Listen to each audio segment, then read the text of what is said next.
ईश्वर कृष्ण प्रणीत कारिकाओं का श्री वाचस्पति मिश्र तत्व को विरचित तत्व कौमुदी के साथ विचार करते हुए 52 कारिकाओं का जो विचार किया गया।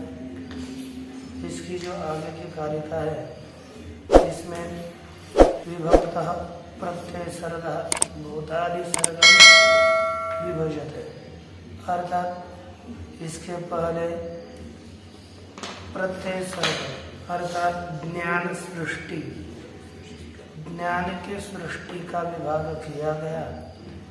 अब यह तन्मात्राओं से उत्पन्न होने वाली जो भूत है, भूत सृष्टि का विभाग किया जा रहा है। अष्टविकल्पो दे दैवस् तैर्यज्ञोनश्च पंचधा भवति तैर्यज्ञोनश्च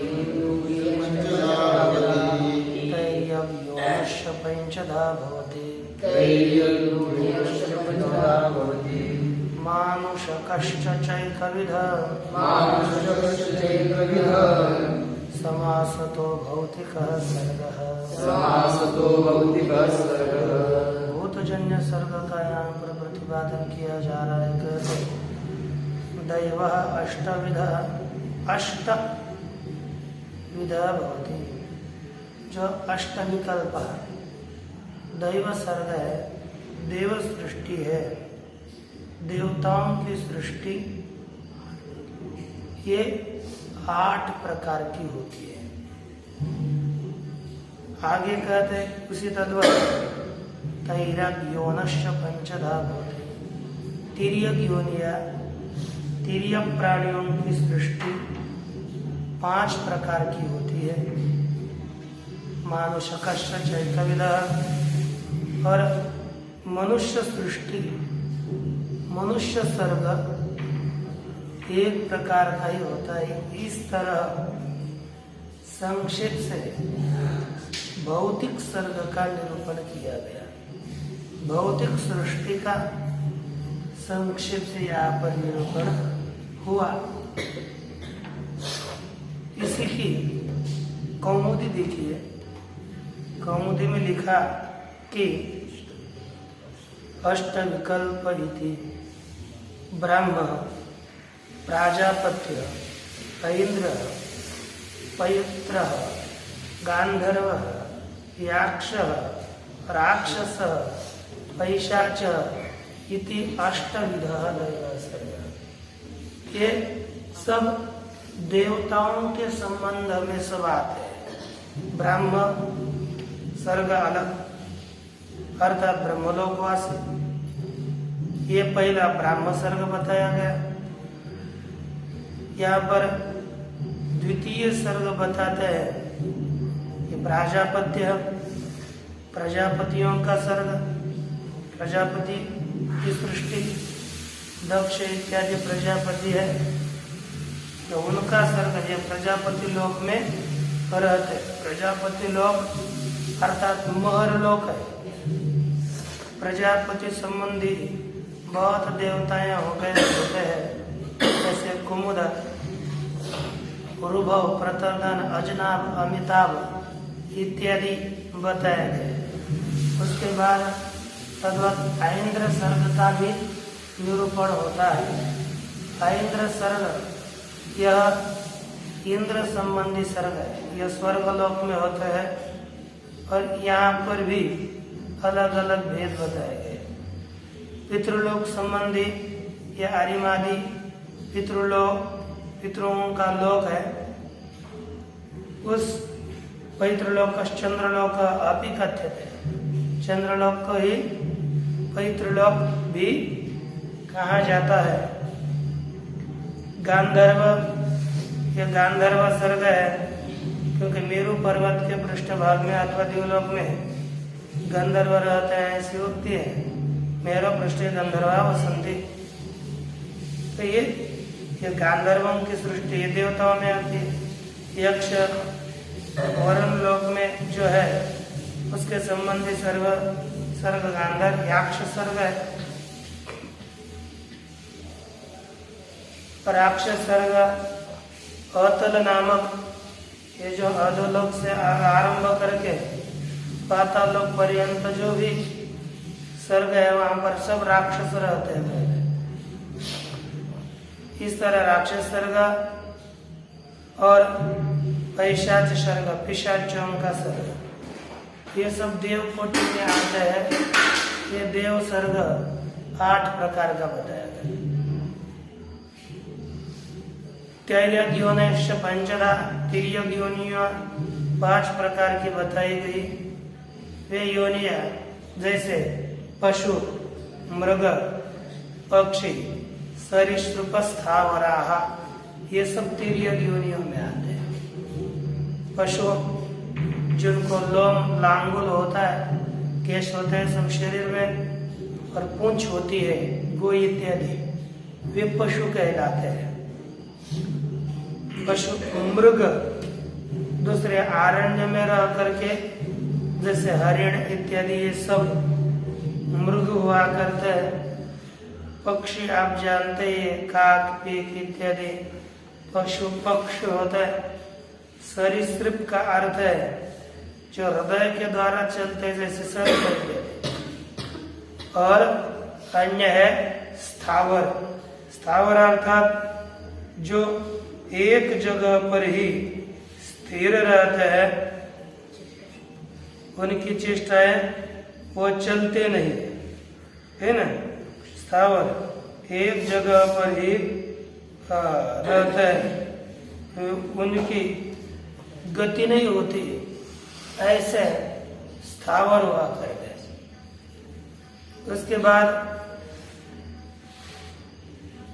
मानुष कष्ट एक विधा, मानुष सर्ग एक प्रकार का मानुष सर्ग होता है। मानुष सर्ग में अलग अलग अलग जातियां हैं। जैसे ब्राह्मणत्व जाति, ये अवान्तर जाति भेद से उन 4 वर्णों का विभाग किया हुआ है। जैसे ब्राह्मणत्वाद्यवान्तर जाति भेदा विवक्षया संस्थानस्य चतुर्ष्वपि वर्णेषु अविशेषात्। यदि हम ब्राह्मण, क्षत्रिय, वैश्य, शूद्र इत्यादि जाति के भेद की विवक्षा नहीं करेंगे तो चारों भी वर्णों में समानता ही है। इति समासतः संक्षेपतः भौतिक सर्ग उक्तः। इस तरह संक्षेप से भौतिक सर्ग बताया गया। घटादयस्थ शरीरेपि शरीरत्वेपि स्थावरा, घट इत्यादि सब उनको शरीर न होने पर भी स्थावर में ही आते हैं। इस तरह से 53 श्लोक का हम लोगों का विचार हुआ।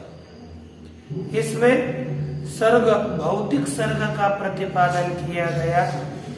अब आगे भौतिकस्य सर्गस्य चैतन्योत्कर्ष निकर्ष तारतम्याभ्याम ऊर्ध्वाधो मध्य भावेन त्रैविध्यम आह। ये जो भौतिक सर्ग अभी बताया गया, इस भौतिक सर्ग में चैतन्य का कहीं उत्कर्ष है, कहीं चैतन्य का निकर्ष है अर्थात निकृष्टता है, कहीं चैतन्य अधिक अभिव्यक्त होता है, कभी अभिव्यक्त नहीं होता। ऐसे तारतम्य के भेद से ऊर्ध्व, जिसमें चैतन्य का उत्कर्ष होगा उसे ऊर्ध्व कहेंगे, जिसमें चैतन्य का निकर्ष होगा उसमें अध कहेंगे। इस तरह ऊर्ध्व और अध भेद से कम ज्यादा होगा तो उसमें ऊर्ध्व मध्यम के भाव से ऊर्ध्व अध मध्यम, ऊर्ध्व मध्यम अध, इस भेद से चैतन्य 3 प्रकार का बताया। वही कहते हैं ऊर्ध्वं सत्व विशालस्, तमो विशालश्च मूलतः सर्गः, मध्ये रजो विशाल ब्रह्मादि स्तंभ पर्यंत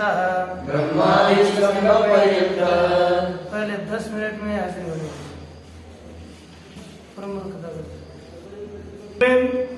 सत्व गुण अधिक हो वह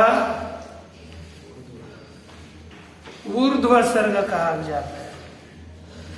दूसरा है तमो विशाल, जिसमें तमो गुण अधिक हो वह आधा सर्ग होता है।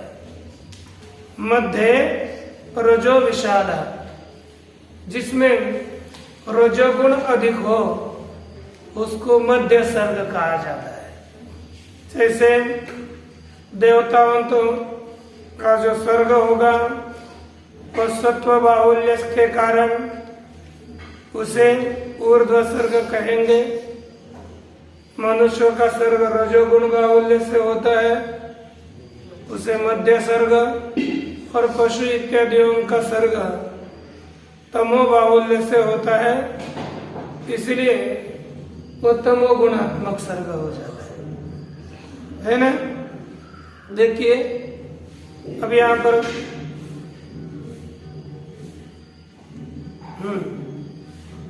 ठीक है, ऊर्ध्वम सत्व विशाल इति द्यू प्रभृते सत्यंतः लोका। द्यू प्रभृति अर्थात द्यूलोक से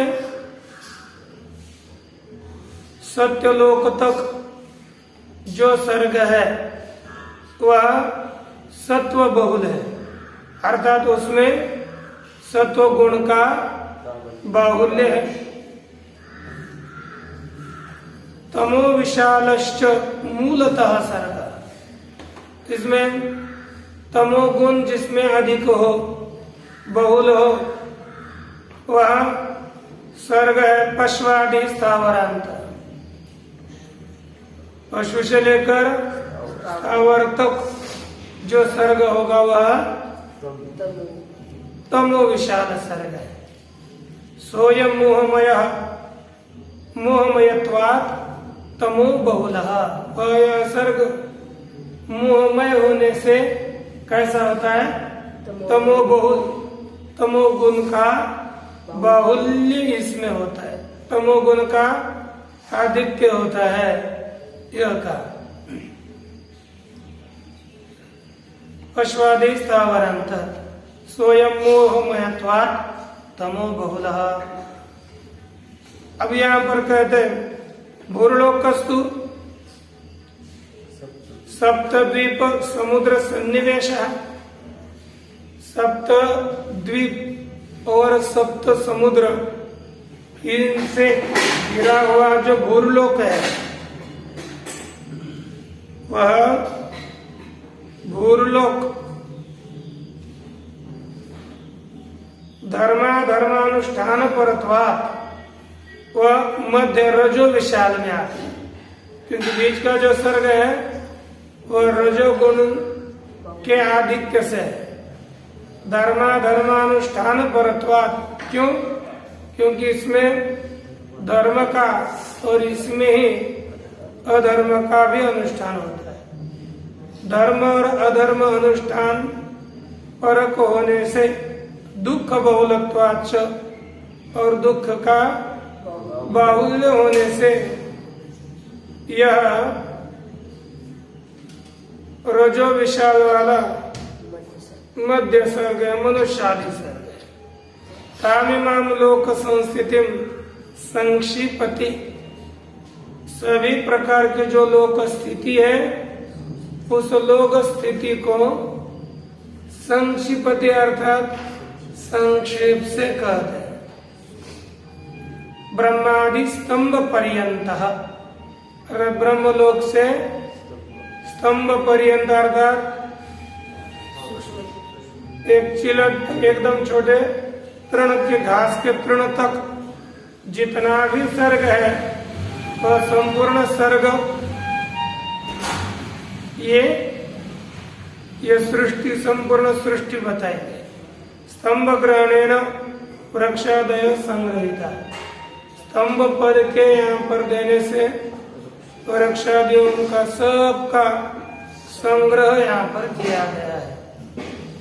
इस तरह से इन दो श्लोकों में जो स्थूल सर्ग है, भौतिक सर्ग है, उनका प्रतिपादन किया गया।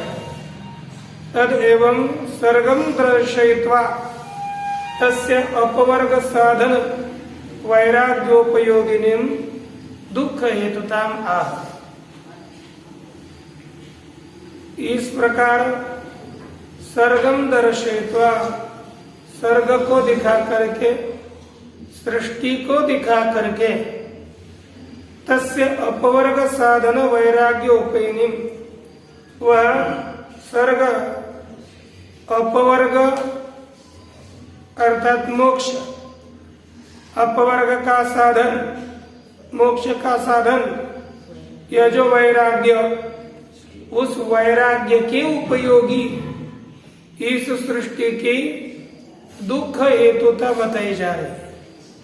वैराग्य के लिए उपयोगी है दुख, क्योंकि वैराग्य तभी होगा जब कभी न कभी दुख होगा, तभी। नहीं तो वैराग्य पूर्वक साधना में अधिक प्रवृत्ति होती है, यदि दुख नहीं हुआ तो वैराग्य नहीं होता, वैराग्य नहीं होता तो फिर साधना में, अपवर्ग में, मुक्ति में किसी की अच्छी तरह से प्रवृत्ति नहीं हो सकती। इसलिए उसकी दुख हेतु जो वैराग्य, वो दुख, मोक्ष का हेतु जो वैराग्य, उस वैराग्य के उपयोगी जो दुख हेतुता इस संसार में है, उसी का कथन करते हैं। तत्र जरा मरण कृतं दुःखं प्राप्नोति चेतना पुरुषः लिंगस्य विनिवृत्तेस् तस्मात् दुःखं स्वभावेन। क्या कहा कि तत्र जरा मरण कृतं दुःखं प्राप्नोति चेतनः पुरुषः। कहते कि जरा मरण कृतं दुःखम, जरा मरण इत्यादियों के द्वारा किया गया दुख अन्वय। तत्र लिंगस्य अविनिवृत्ते है चेतन पुरुष जरा मरण कृतं दुःखं प्राप्नोति। अच्छा, स्वभाव, स्वभाव, स्वभाव तस्मात् बीच देना पड़ेगा। तस्मात् स्वभाव, स्वभावेन प्राप्नोति।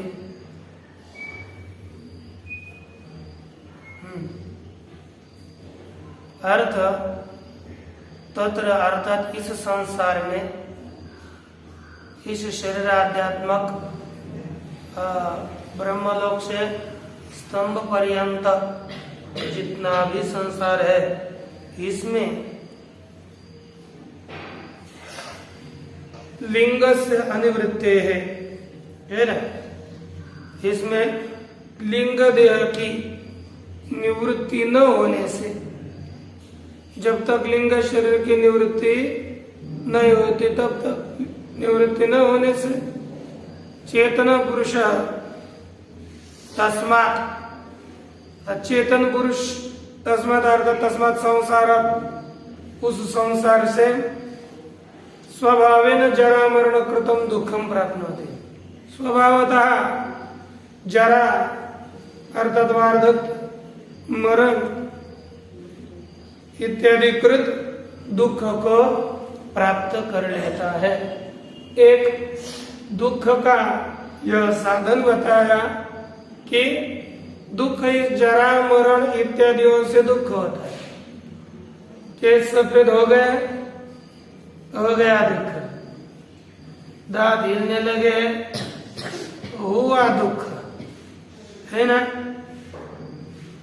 इस तरह से शरीर में किसी भी प्रकार की विकृति आई तो इसी शरीरादि संसार से मनुष्य को दुख की प्राप्ति होती है। तत्र इति, टीका, तत्र इति, तत्र अर्थात शरीर आदौ, शरीर आदियों में, यद्यपि विविध विचित्र आनंद भोग भागिन प्राणभृत भेदा, यद्यपि विविध अर्थात अनेक प्रकार के विचित्र आनंद के भोग के भागीदार प्राणभृत ये जीव भेद होते हैं, अर्थात ये सब जीव अनेक प्रकार के आनंद के भागी, इनको अनेक प्रकार का आनंद प्राप्त होता है। विषयानंद, विद्यानंद आदि अनेक प्रकार के आनंद के भागीदार अधिकारी या प्राणी हुआ करते हैं, यह निश्चित है। तथापि सर्वेषां जन्म का मरण कृतम दुखम अविशिष्ट, तो भी सभी लोगों को जन्म और मरण, इसका जरा मरण कृतम, बुढ़ापा और मृत्यु के द्वारा होने वाला दुख सबके लिए समान ही है। हाँ, अन्य किसी को दुख होगा, कोई आराम से रहता है, कोई टेंशन नहीं, शरीर की स्थिति अतिशय अच्छी तरह से, खाना पीना मस्त चुस्त रहता है। लेकिन किसी को भी तो बूढ़ा तो होना ही पड़ेगा, है ना। सबसे अपने यहाँ पर किनका नाम आता है, श्रीमंत में टाटा, बिरला इत्यादि, अंबानी वगैरह, बोलते कि नहीं, कितना भी पैसा हो लेकिन बूढ़ा तो होगा ही, और बाद में एक दिन मरेगा तो सही, निश्चित है। इसके कारण ये तो निश्चित होते ही है, जरा मरण कृत दुख सबके लिए समान है, इसलिए उनका यहाँ पर कथन किया। प्राणिनः अर्थात प्राणभृत भेद आते, सर्वस्य खलु क्रमेरपि मरण त्रासो, सबको अरे कीड़ा भी होगा तो उनको भी मरण का डर रहता है। इसलिए कोई चिट्ठी को ऐसा स्पर्श करेंगे तो पहले धीरे चलते, बाद में कितनी तीव्र दर्द है। एक ही कीड़ा होगा, मराठी में आड़े कहते हैं, इसको स्पर्श करेंगे तो हाँ कितना तीव्र से अपना छटपटा कर लेता है। अर्थात सबको मरण का डर है। बोलते मान भुवम भूयासम, अरे मैं नहीं, मन मैं न हूं, ऐसी उनकी इच्छा नहीं होती। भूयासम मैं हूं, इतएव आत्म को, एवं आत्म को, मैं बाद में न रहूं, ऐसा कोई नहीं चाहता। मैं रहूं यही चाहता है कि नहीं, मेरा अस्तित्व नष्ट हो, ऐसा कोई चाहता है? अस्तित्व थोड़ा सा व्यवहार में नष्ट हो गया तो कोई पागल होते हैं, इतनी स्थिति आती है। इसलिए मेरा अस्तित्व नष्ट हो ऐसा कोई नहीं चाहता, किंतु मेरा अस्तित्व हो, मैं हूं, इस प्रकार का मरण त्रास सबको है। दुखम च भय हेतु रीति, दुखम मरण, और दुख किसका हेतु है? दुख ही डर का हेतु है। किसका है? दुख का, डर का, भय का हेतु है। इसलिए मरण कौन चीज है? दुखमेव मरणम, दुख ही मरण है। स्यादेतत् दुखादय प्राकृतः बुद्धि गुणाः, कहते कि ये होने दो, कौन? दुख इत्यादि प्राकृत है, बुद्धि के गुण है। तत्कथम एते चेतन संबंधिनो भवन्ति इति, वे बुद्धि के गुण दुख इत्यादि चेतन जो जीव पुरुष है उसके संबंधी कैसे होते हैं? तो उत्तर दिया अतः आ पुरुष, ये पुरुष लिंग की निवृत्ति न होने तक भोगता रहता है। पूरी लिंगे श्वेते पुरुष, इसे पुरुष का जो जा रहेगा वहां का तो कुछ ना कुछ तो झेलना पड़ेगा ही पड़ेगा। शरीर में रह रहा है तो शरीर में होने वाली पीड़ा पुरुष को मालूम पड़ेगी। पूरी लिंगे श्वेते इति पुरुषः लिंगम च तत्संबंधी थी, और लिंग देह उससे संबंधी है। इति चेतनोपि तत्संबंधी भवति इत्यर्थ, चेतन भी तत्संबंधी होता है, अर्थात लिंग संबंधी होता ही है। ठीक ना? उसमें शरीर करता है, शयन करता है, इसलिए पुरुष का पुरुष लिंग संबंधी हो ही जाता है। कुतः पुनर्लिंग संबंधी दुखम पुरुष से चेतन से, लिंग शरीर में होने वाला दुख चेतन पुरुष के संबंधी कैसे होता है? लिंग शरीर में है तो लिंग शरीर में होना चाहिए, उसका चेतन पुरुष के साथ संबंध कैसे होता है? कहते हैं चेतन लिंग से अनिवृत्ति है, लिंग शरीर की निवृत्ति न होने से तत्संबंधी हो ही जाता है। का पुरुषात् भेदाग्रहात् लिंग धर्माणाम् आत्मनि अध्यवस्यति पुरुषः, पुरुष से लिंग शरीर अलग है, इस तरह के ज्ञान, ऐसा ध्यान न होने से वेद का ग्रहण नहीं हुआ ना। वेद का क्या हुआ? अग्रह हुआ। वेद के अग्रह से, अज्ञान से पुरुष लिंग धर्मान आत्मनि अध्यवस्यति, लिंग के धर्मों को आत्मा में निश्चय करता है, आत्मा में उसका आध्यारोप करता है। अथवा दुख अथवा दुख प्राप्त अवधि रांगा कथ्यते, अथवा यहाँ पर जो आ दिया है ना, दुख प्राप्ति अवधि आंगा कथ्यते, ये अनिवृत्ते है, यदि एक ने यहाँ पर आंग जोड़ लिंग से अनिवृत्त है, अनिवृत्त नहीं अनिवृत्त है। क्या कहते हैं? आंग के द्वारा यहाँ पर दुख प्राप्ति में अवधि बताई। अवधि कहाँ तक है? जब तक लिंग शरीर की निवृत्ति नहीं होती तब तक दुख है। ये दुख की आंग इसके द्वारा सीमा बता दी गई, क्योंकि मर्यादा भी विधौचय, ईषदर्थे क्रिया योगी मर्यादा विधौचय। एतमातम गीतम विद्या वाक्य स्मरणयोरंगित है कि नहीं? इस तरह से बताया कि मर्यादा में यह अंग होता है, तो मर्यादा में समझो। लिंगम अर्थात क्या होगा? लिंगम यावत् न निवर्तते तावत् दुःखम भवति इत्यर्थः। लिंग शरीर की जब तक निवृत्ति नहीं होती तब तक दुख होता है ना? अच्छा, इस तरह से यह एक विचार हुआ।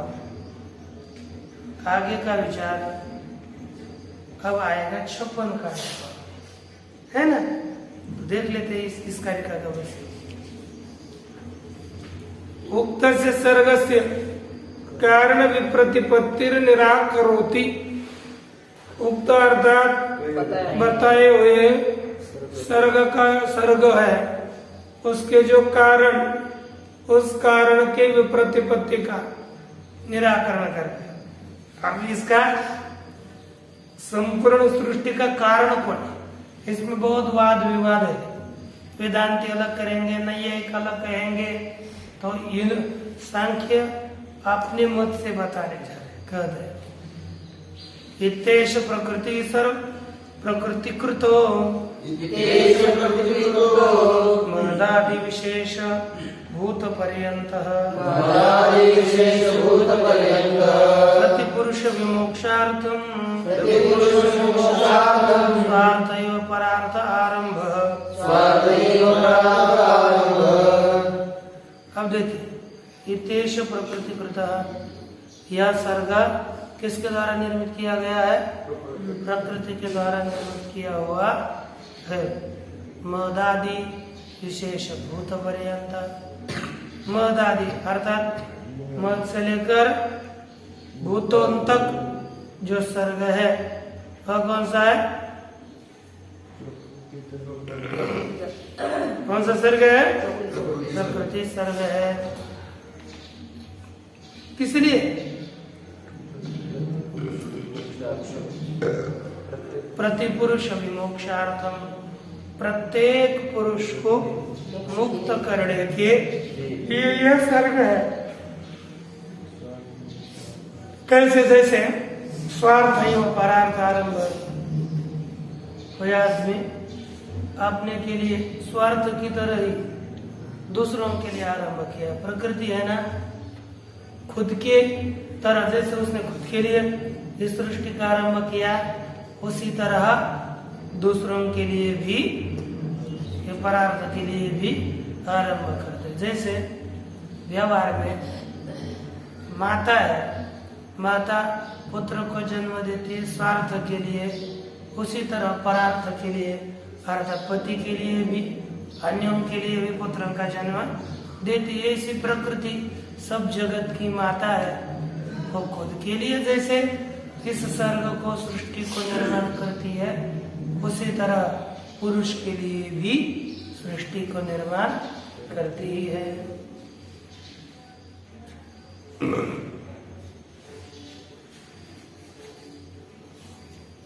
इति एषः आरभ्यते इति आरंभ। क्या है? आरभ्यते इति आरंभ। सर्ग कौन सा? मदादि भूतांत, मद तत्व से लेकर भूत तक सब सर्ग है। प्रकृत्या एवं कृतो न ईश्वरेण, यह संपूर्ण सर्ग किसके द्वारा निर्माण किया गया है? प्रकृति के द्वारा। प्रकृति से ही निर्माण किया गया है, ईश्वर ने इस सर्ग को निर्माण नहीं किया।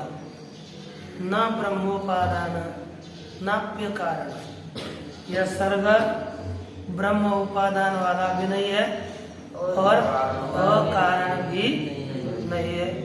अकारणत्वे ही अत्यंता भाववास है। अकारणत्वे, इसका यदि कोई कारण न हो तो क्या होगा? अत्यंत भाव अथवा अत्यंता भाव होगा,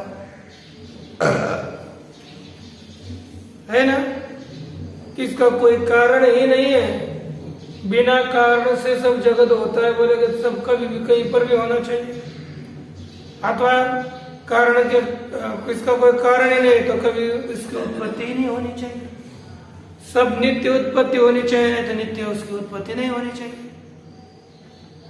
अच्छा कहते करे ब्रह्म उपादान वाला सर्ग मानो ना, है ना? इस जगत का ब्रह्म उपादान नहीं मान सकते। वेदांत मत में जगत का कारण ब्रह्म है, लेकिन ये कहते ब्रह्म उपादान वाला जगत नहीं है। क्यों? चिति शक्ति है अपरिणाम, चैतन्य जो शक्ति है, चैतन्य वो परिणाम ही नहीं है ना, उसका परिणाम नहीं होता है, इसलिए ब्रह्म को जगत का कारण नहीं मान सकते। फिर ईश्वराधिष्ठित प्रकृति के द्वारा निर्माण सर्ग है ऐसा मानो? कहते नहीं, निर्व्यापारस्य अधिष्ठातृत्व संभवात्। कहते जो व्यापार रहित है पुरुष, वो किसी का अधिष्ठाता नहीं हो सकता, है लेकिन व्यापार रहित में रहित किसी का भी अधिष्ठाता नहीं बनेगा। अधिष्ठाता पे व्यापार होना चाहिए।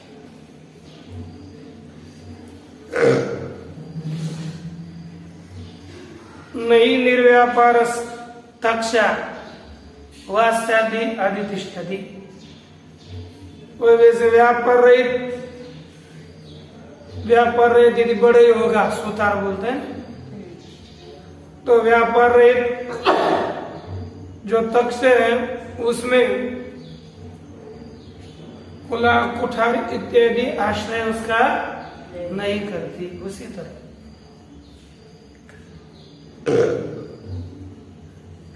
यहाँ पर पुरुष भी व्यापार रहित होने के कारण किसी का अधिष्ठाता नहीं हो सकता।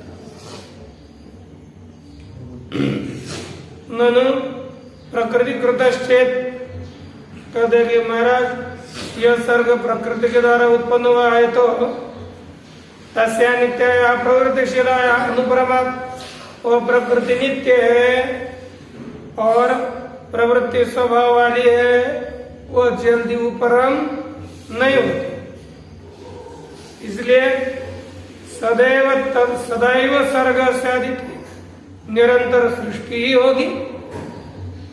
न कश्चिन मुच्चेत इत्यत आह, कोई भी मुक्त नहीं होगा। तो उसका उत्तर देते हैं हाँ, प्रकृति पुरुष विमोक्षार्थम स्वार्थम इव परार्थ आरंभ। कहते प्रकृति से पुरुष को मुक्त करने के लिए यह सर्ग स्वार्थ की तरह परार्थ के लिए भी यह हुआ है। यथा ओदन काम ओदनाय पाक्य प्रवृत्त, जैसा भात की इच्छा है, भात को चाहने वाला ओदन के लिए पकाने के पाक में प्रवृत्त हुआ तो ओदन सिद्ध हो और भात बना गया तो निवृत्त होता है। उसके बाद एवं प्रत्येकम पुरुषान मोचयितुम प्रवृत्त प्रकृति, इस तरह प्रत्येक पुरुष को मुक्त कराने के लिए कौन प्रवृत्ति में? प्रकृति हुई। प्रकृतियम पुरुषम मोचयति, ऐसे मुक्त करने के लिए प्रवृत्त हुई। फिर वो जिस पुरुष को मुक्त करेगी तम प्रति पुनर् न प्रवर्तते, पुनः उसके ओर यह जाति नहीं है। तदिदम आह स्वार्थ स्वार्थे यथा तथा परार्थे आरंभ। जैसे कि स्वार्थ के लिए प्रकृति प्रवृत्त हुई है, उसी तरह परार्थार्थ मोक्ष के लिए भी प्रवृत्त, पुरुष के लिए भी प्रवृत्त हुई है। इस तरह से इस विचार को पूरा किया गया। आगे का विचार कर लेंगे। ओम पूर्णमदः पूर्णमिदं